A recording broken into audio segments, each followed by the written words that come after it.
Je viens ce matin pour dire que cette année-là, tout le monde se souviendra.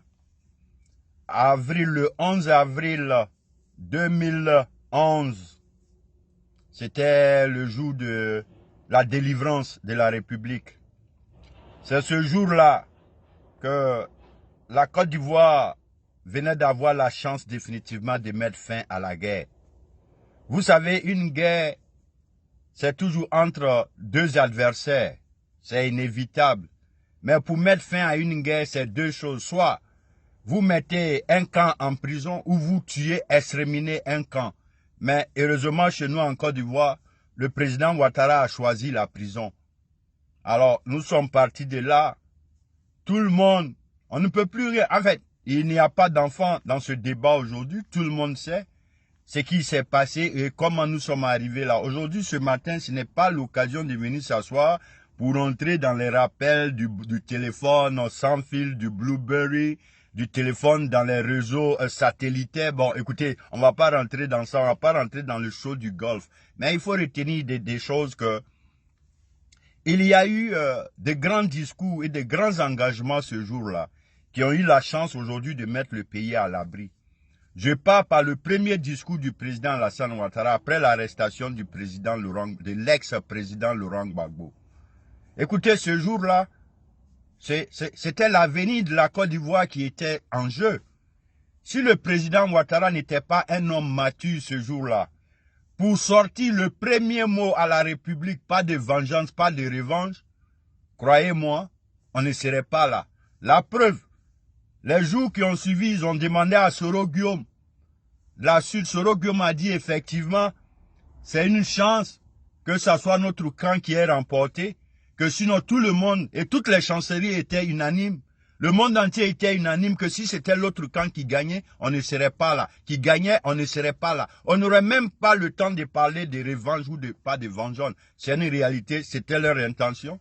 Donc voilà, on revient encore pour dire, c'est bien beau de faire la politique, mais que les politiciens désormais apprennent comment se construire avant de venir devant ces situations. C'est important. Si tu n'as pas de prédisposition, tu te perds. Ce n'est pas permis à n'importe qui en ces moments d'être lucide. Mais le président Ouattara a réussi. C'est parce qu'il avait de la maturité. C'est parce qu'il était prêt. C'est parce que ce n'était pas nouveau pour lui. Il avait des prédispositions.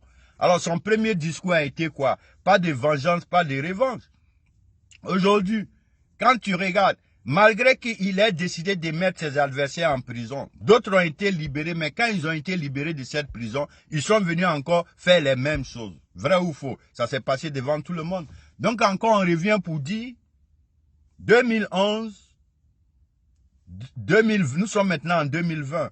Les gars, regardez aujourd'hui la Côte d'Ivoire, et chacun n'a qu'à se prononcer. Quand on dit que Ouattara fait des efforts, vous ne pouvez pas vous abstenir. Vous allez venir nous dire, il a réussi tant, il a construit des routes, il a fait ceci, mais il n'a pas pu donner la réconciliation. C'est une malhonnêteté de votre part. Ouattara a créé toutes les conditions possibles pour qu'il y ait une réconciliation en Côte d'Ivoire. C'est les politiciens qui n'ont pas voulu. Et les hommes qui ont été choisis pour mener à bout ces missions étaient tous des politiciens. Ils avaient tous leur propre ambition. Donc, tout ça, ça a été du contribuable jeté à l'eau, puisque personne n'a pris cet argent pour travailler convenablement. Vrai ou faux? On a vu la suite de ceux qui étaient responsables de ces trucs, quelle était leur ambition, quel était leur plan. Malheureusement, c'est ce qui a joué sur la Côte d'Ivoire. Mais aujourd'hui, parce que le monsieur a travaillé, il a fait beaucoup d'efforts, il a changé beaucoup de choses. C'est dû à quoi? Si le président Ouattara n'avait pas de prédispositions, s'il n'avait pas un plan prévu pour ce pays-là, croyez-moi, il allait venir patauger, venir essayer de régler les petits comptes. C'est comme ça, celui-là a déterré ma maman, celui-là a fait ça, celui-là a tué mes gars.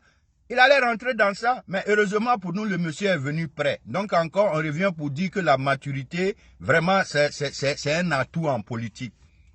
Alors, quand tu observes aujourd'hui la Côte d'Ivoire et dire que ce sont les mêmes gens encore qui sont là, avec les mêmes comportements, les mêmes propos. Les gars, le gars n'avait même pas d'armes, il n'avait rien. Il est allé libérer le pays. C'est pas maintenant que tout lui appartient dans ce pays où il a besoin que d'appuyer sur un bouton pour changer les choses à sa guise. Bon, donc, vraiment, chers compatriotes ivoiriens, opposants que vous êtes, vous avez tous vu le film. Ouattara n'a pas raté sa sortie. Donc, quand aujourd'hui le bilan qui est inattaquable, mais comme vous êtes des Ivoiriens, vous avez décidé de faire le faux à tout moment, en tout temps, en tout lieu, c'est devenu votre culture en matière de politique. Ça, nous-mêmes, ça ne nous dit rien encore. Mais quitte à venir dire aujourd'hui, parce que vous êtes sans argument, pour contredire aujourd'hui les efforts du président, son bilan, vous ne trouvez plus rien à dire. Vous voulez maintenant associer le règne, le pouvoir du président à la réconciliation en Côte d'Ivoire. Vous voyez, la réconciliation, c'est une décision des humains. C'est deux personnes qui décident de se réconcilier. Le président Ouattara a fait sa part. Dites-moi, c'est quoi la part des autres? Qu'est-ce qu'ils ont fait réellement pour nous parler de réconciliation? Donc les gars, arrêtez vos faux débats.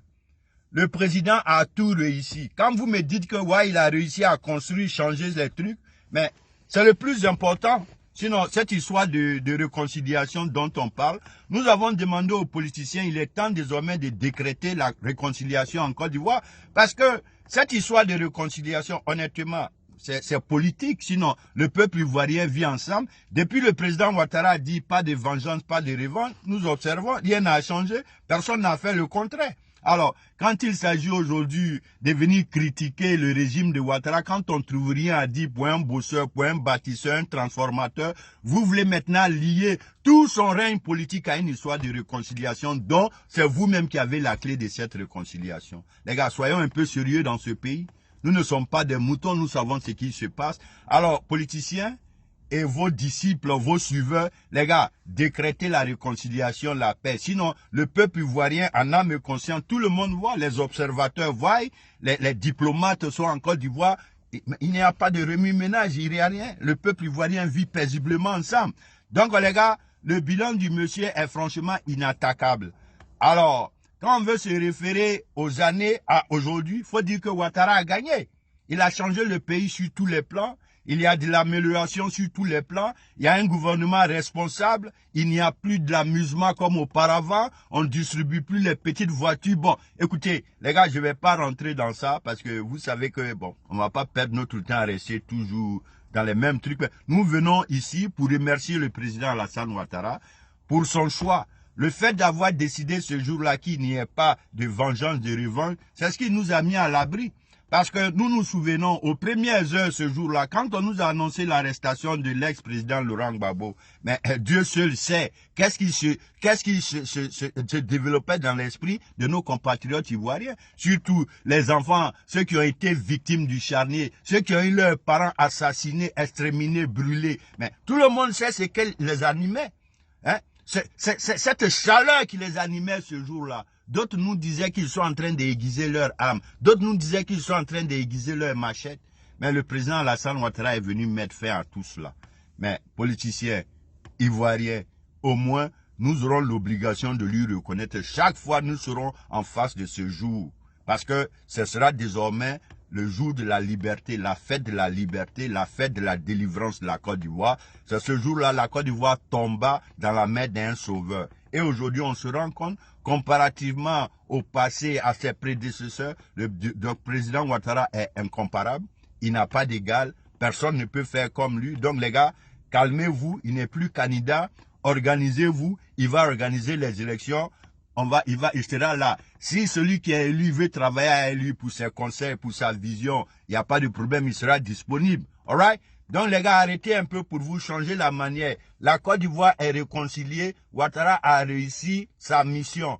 Aujourd'hui, qu'on veuille ou pas, cette histoire de réconciliation dépend que de vous. Sinon, nous, dans notre esprit, dans notre corps, nous sommes réconciliés. À distance, nous voyons nos parents. Il n'y a pas de chasse à la sorcière, si bien que ça a été toujours le souhait des hommes politiques en Côte d'Ivoire, créer le désordre. Dieu merci, le peuple ivoirien a compris. Donc, une fois encore de plus, bravo au président Alassane Ouattara. Votre décision depuis l'hôtel du Golfe a profité à la Côte d'Ivoire. Et le Blueberry, le cell phone, le Blueberry qui a fait le tour du monde, qui a essayé de mettre tout ce qu'il fallait en quelques minutes pour changer ce régime.